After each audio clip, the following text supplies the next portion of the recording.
So how come the second movie is never as good as the first movie? I think we can change that. This is part two of the WWE 2k23 MyGm mode, greatest mode of all time. Why are you not playing this section of the series, I guess? And we're going to show you all the stuff that helps you along your way. First off, by doing your challenges, you are able to hit Hall of Fame level really quickly.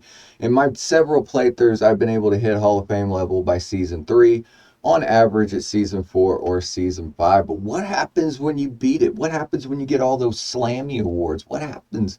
Well, you're greeted, and two things happen when you actually beat general manager mode. What you're able to do is retire, and it sounds cool because you're like, oh, I won, I can retire.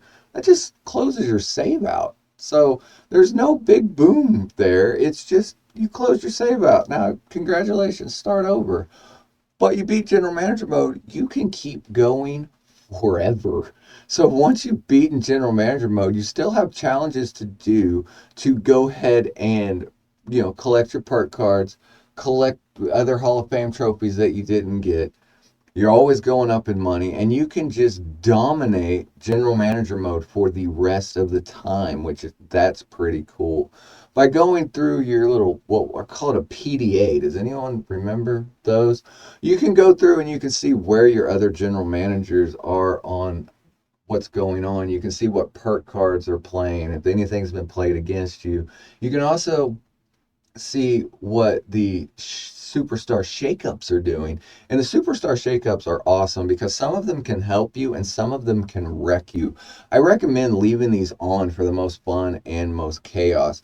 If you did go ahead and set everyone to specialist, there will be some that you burn because some of them will be like, oh, only helps giants and only helps fighters. Well, if you don't have those in your general manager mode and you just have set it up with specialists, you don't need those, so you always default to the other one. But use ones that will help you for the longevity, because try to get the ones that are seasonal, because that way that one stacks on top of the next month's shakeup and the next month's shakeup and the next month's shakeup.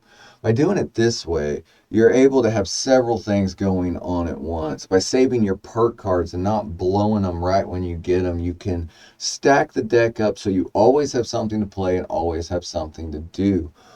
All of your logistics. A lot of people in the comments have said the logistics don't make sense. Well, so here's how the logistics work. Just because you have the biggest and best show or you have the most money to spend on logistics doesn't mean you should do it. You should do it anytime you have the optimal optional bonus in based on how you've set your match card up. If you don't have stuff going on and you don't get that little green light there that says optional bonus, it's really not going to help you as much by picking. If you're picking the big stadium but half your roster's injured, there's no sense in spending that much money on the big stadium when you're not going to get the bonuses for it. Also, play your perk cards when you have free booking and free lighting and all that. Use that, but if you don't have the optional bonus, don't put them together because they cancel each other out basically. And so you want to strategically use it. The general manager mode is such a strategy game that you look at it and you want to just, go through and dominate. But it is a strategy Monopoly style game. If you play it like Monopoly or and you don't play it like you think you should play it, not only will you get better at it, but you will find more fun in it. If you love watching the matches, well, then this is the best part because you have the camera cutscenes where you can go through and you can just change the camera angles as you watch the matches. If you're setting up your universe and you like to watch, and then you watch it, and you go on to the next match and you watch it. Well, the general manager mode is actually perfect for you because you can not only watch it, but you can go through and set your camera angles and see exactly how things are going. You can change it multiple times. So not only are you watching the match, but you're interacting in the match. Match types are a lot more fun in general manager than they are in universe because they book constantly and they actually work. There are a few drawbacks, and I want to go ahead and get all the drawbacks out of the way of general manager mode. You can't have managers, which I mean we're a patch away from having that, or it'll definitely be in 2K24. But we can't have managers, and like I said before or after, depending on when you're watching this video, is that you don't have rivalry cutscenes. You have rivalry text, which is Final Fantasy style or the old 2K games where you just had to read everything. But it's still pretty fun the way they do it. At least they made it comical, and they made the text true to their character. The fact that LA Knight says is just cool to me, or the fact that they will use their catchphrases. Roman Reigns is, of course, the tribal chief, which is, awesome that they went ahead and put that extra little bit of dialogue in general manager mode. But it just works better. But like I said, no cutscenes. Okay, I understand. You want your cutscenes. You don't get managers. I understand that. You have to build your tag teams up. But there's another nice little trick.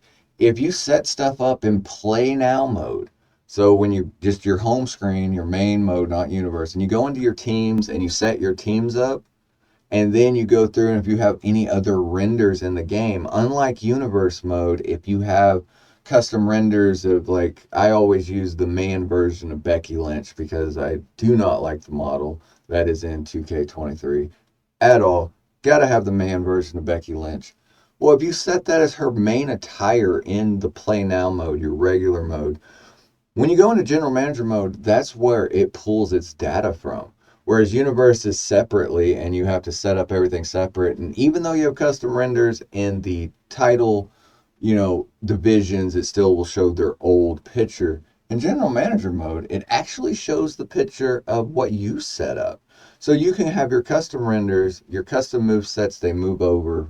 Your custom teams, if you set your teams up, once you put them together in general manager mode, it will recognize, hey, these two work great as a tag team because it's already pre-set up.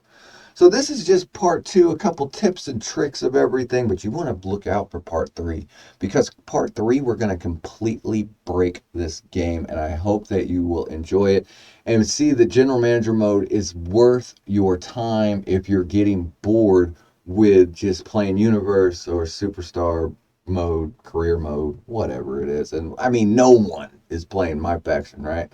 So we need something else to do. And general manager mode, you can lose hours of your time in. So make sure you hit the subscribe button so you don't miss out on part 3. If you missed part 1, check out that video right there. It's a good time. And for all other WWE 2K23 awesomeness, check out a full playlist. We got so much going on, and like patches and DLC. There's a lot going on in this game. Remember, make life your beach. We'll see you on the next video.